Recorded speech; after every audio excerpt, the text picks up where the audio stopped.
Assalamualaikum warahmatullahi wabarakatuh. Salam sejahtera bagi kita semua. Semoga dalam keadaan seperti ini kita senantiasa diberikan kesehatan.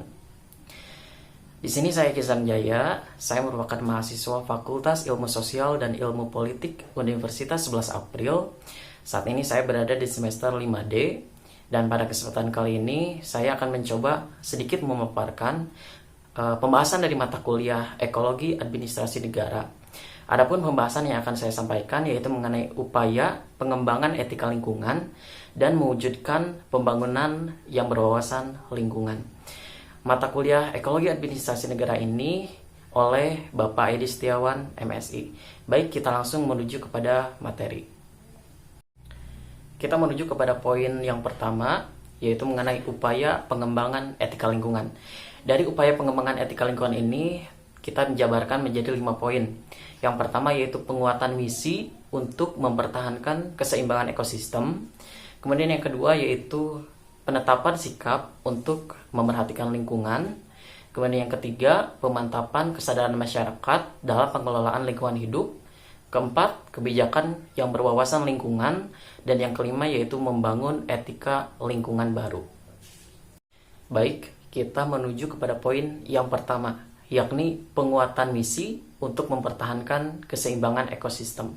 Suatu misi yang mulia tentunya untuk mempertahankan keseimbangan ekosistem di tengah-tengah tuntutan dan kebutuhan pelaksanaan pembangunan yang bisa dikatakan ini bukan masalah yang sangat mudah. Tentunya dalam hal ini perlu dilakukan upaya-upaya yang tidak hanya sekedar penyuluhan-penyuluhan, tetapi perlu adanya suatu landasan, bahkan suatu landasan itu bisa dikatakan bersifat memaksa, yaitu untuk sebagai penguatan misi. Dan tentunya ketika kita melihat dalam masalah ini terhadap negara kita, negara Indonesia sudah mulai cukup tanggap dalam mengantisipasi. Kita menuju kepada poin 2 mengenai penetapan sikap untuk memperhatikan lingkungan. Dalam hal ini, pemerintah tentunya melalui programnya telah melakukan upaya dalam pemerhatian lingkungan.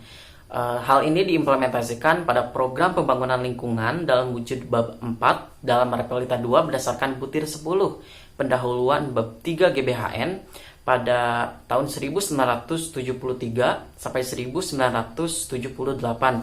Dan juga ada pun keputusan lain mengenai keputusan Presiden nomor 27 tahun 1975 mengenai dibentuknya panitia inventarisasi dan juga evaluasi kekayaan alam.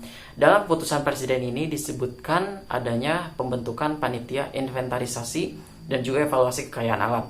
Tujuannya yaitu untuk secara nasional menelaah pola-pola mengenai permintaan, persediaan, dan juga perkembangan teknologi dari masa yang akan datang tentunya. Hal ini ditujukan untuk penilaian bagaimana implikasi sosial, ekonomi, ekologis, dan politis sebagai bahan untuk penentuan kebijakan, dan tentunya hal ini juga sebagai sumber daya pembangunan nasional. Kita menuju kepada poin 3 mengenai pemantapan kesadaran masyarakat dalam pengelolaan lingkungan hidup. Tentunya kita memahami bahwa kesadaran dan kehidupan masyarakat terhadap lingkungan hidup semakin waktu semakin meningkat. Hal ini perlu adanya penyempurnaan undang-undang, dan hal ini terjadi pada Undang-Undang Nomor 4 Tahun 1982 mengenai Undang-Undang Lingkungan Hidup. Kemudian Undang-Undang baru ini diundangkan pada tanggal 19 September 1997, yaitu Undang-Undang Nomor 23 Tahun 1997 yang disingkat menjadi Undang-Undang Pengelolaan Lingkungan Hidup atau UU PLH. Dan tentunya masih banyak peraturan lain dalam operasionalnya seperti peraturan presiden dan juga peraturan menteri. Kita menuju kepada poin 4 mengenai kebijakan berwawasan lingkungan. Berkaitan dengan alam, tentunya manusia memiliki kesadaran dan tanggung jawab. Manusia diberikan akal dan budi untuk memimpin sub-subsistem dari keseluruhan ekosistem. Namun pada akhirnya manusia terkadang menjadi agresor dan juga predator terhadap lingkungannya. Frans Magnus Susanto menyampaikan, yang diperlukan tidak kurang dari suatu perubahan fundamental dalam sikap manusia modern terhadap lingkungan hidup dan alam. Hal yang perlu dirubah tentunya mengenai pemanfaatan, mengenai cara penguasaan. Ya, manusia tentu pasti memanfaatkan lingkungan. Namun dalam hal ini perlu kesadaran dari manusia untuk menempatkan diri bahwa mereka tidak ada di luar alam, tetapi mereka merupakan bagian dalam dari alam dan tentunya merupakan partisipan dari ekosistem bumi. Kita menuju kepada poin 5 mengenai membangun etika lingkungan baru. Di sini terdapat beberapa poin mengenai sikap dan tanggung jawab yang tentunya harus ditujukan terhadap lingkungan. Yang pertama yaitu manusia harus menghormati alam. Sudah sepatutnya kita sebagai makhluk berakal menghormati alam karena sebagai sesuatu yang berguna. Kemudian yang kedua yaitu manusia harus menanamkan kesadaran akan tanggung jawab khusus terhadap lingkungan. Kemudian yang ketiga yaitu manusia harus merasa bertanggung jawab terhadap kelestarian biosfer. Kemudian yang keempat mengenai solidaritas dengan generasi-generasi yang akan datang harus menjadi acuan dalam pengelolaan lingkungan. Kemudian yang kelima yaitu mengenai etika lingkungan hidup yang memuat larangan keras mengenai perusakan, pengotoran dan juga menghabiskan serta menyanyiakan sebagian atau keseluruhan lingkungan. Kemudian yang selanjutnya yaitu mengenai pengembangan prinsip proporsionalitas. Pembangunan ini pasti akan mengubah atau merusak lingkungan baik sedikit ataupun dalam skala yang banyak. Untuk itu, urgensi suatu program dan akibat kerusakan dari suatu pembangunan akan ditimbulkan perlu menjadi perhatian. Kemudian yang terakhir yaitu mengenai prinsip pembebanan biaya.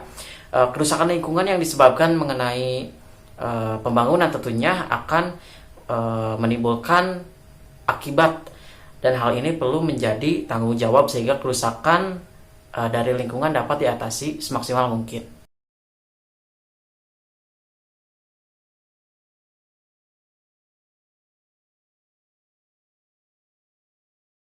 Baik, kita menuju kepada pembahasan yang selanjutnya, yaitu mengenai mewujudkan pembangunan yang berwawasan lingkungan.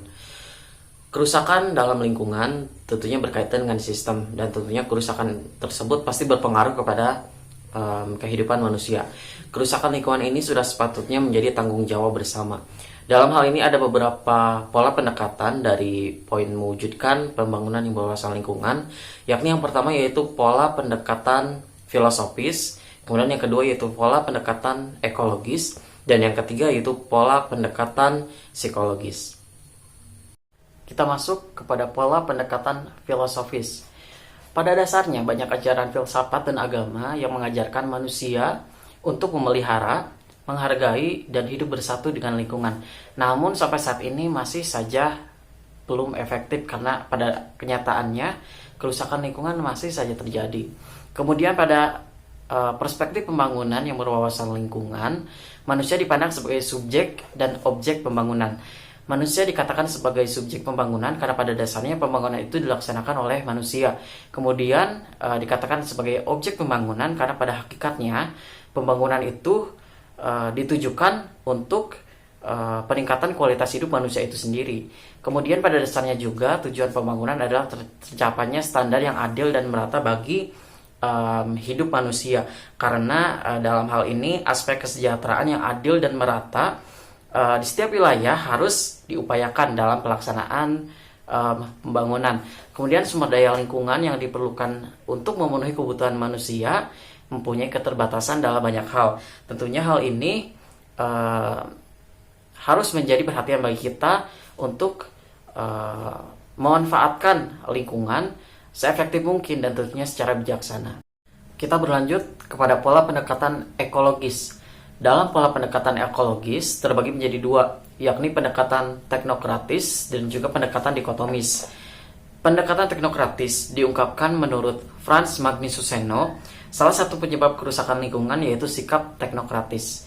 Teknokratis menurut istilahnya berasal dari bahasa Yunani, yakni tekne yang berarti keterampilan dan juga kratein yang berarti menguasai. Dalam hal ini secara umum teknokratis itu merupakan suatu sikap untuk menguasai. Sikap teknokratis pada intinya merampas dan menguasai kekayaan alam dan mengambil semua yang diperlukan dalam kehidupan manusia. Kemudian yang kedua yaitu mengenai pendekatan dikotomis. Sikap dikotomis ini berarti melihat dan mendapatkan lingkungan secara terpisah dari kehidupan manusia. Yang terakhir, kita berlanjut pada pola pendekatan psikologis. Prinsip pemeliharaan keseimbangan lingkungan harus menjadi dasar dari setiap upaya pembangunan atau perubahan untuk mencapai kesejahteraan manusia dan keberlanjutan fungsi alam semesta. Pada hakikatnya, pembangunan ini merupakan suatu pemanfaatan sumber daya dalam upaya peningkatan kualitas hidup manusia. Dalam pola pendekatan psikologis ini terbagi menjadi dua. Kemudian yang pertama, psikologi lingkungan mendasari perilaku subjek pembangunan yang berwawasan lingkungan. Psikologi lingkungan ini merupakan suatu disiplin ilmu yang mempelajari hubungan antara manusia dengan lingkungan. Kemudian psikologi lingkungan berperan dalam kegiatan kebijakan pembangunan nasional yang berwawasan lingkungan. Psikologi lingkungan ini mempunyai peran dalam kebijakan pembangunan nasional yang berwawasan lingkungan terbagi menjadi tiga, yakni fungsi inspiratif sebagai ilham, kemudian yang kedua yaitu fungsi operatif sebagai operasionalnya, yang terakhir yaitu fungsi evaluatif sebagai nilai, baik itu nilai netral, positif atau negatif atau gabungan. Kemudian juga fungsi dari evaluasi ini yakni sebagai informasi bagi pihak tertentu dalam membentuk suatu kebijakan. Sekian yang dapat saya sampaikan dalam pembahasan kali ini. Mohon maaf apabila ada kekurangan karena saya masih dalam tahap pembelajaran, dan semoga setidaknya dapat memberi manfaat pada rekan-rekan yang menyaksikan. Saya ucapkan terima kasih sekali lagi, dan pesan saya semoga dalam keadaan seperti ini kita senantiasa diberikan kesehatan.